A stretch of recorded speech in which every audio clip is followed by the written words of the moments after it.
আমার জামাই বীরের বেশে চলে আসবে এবং যারা এই ঘটনা ঘটাইছে তাদেরকে ছাড় দেওয়া হবে না। আমার স্বামীর জন্য যদি আমার ভিক্ষা করতে হয় আমি তাও করব, কিন্তু আপনারা এগুলা নিয়ে কথা বলতে পারেন না। আমাকে গালিমন্দ করে যারা ভিডিও করতেছেন, যারা ফেসবুকে পোস্ট করতেছেন, আমি আসলে ভাই আপনাদের কোনো ক্ষতি করি নাই। আমি আপনাদের নাম ধরবো না, আপনারা জানেন আমি কাকে বলতেছি। আপনারা আমাকে নিয়ে পোস্ট করে কি লাভ? আমি তো আপনাদের দুশ্মন না, আমি আপনাদের শত্রু না, আপনাদেরকে তো আমি কাউকে চিনি না, ঠিক আছে? আমি ভালোবেসে সাজেদকে বিয়ে করছি এবং আপনারা কে কার সাথে এন্ট্রি সেটা আমার দেখার বিষয় না।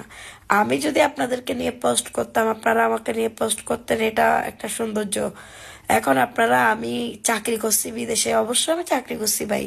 আমার স্বামীর জন্য যদি আমার ভিক্ষা করতে হয় আমি তাও করব, কিন্তু আপনারা এগুলা নিয়ে কথা বলতে পারেন না।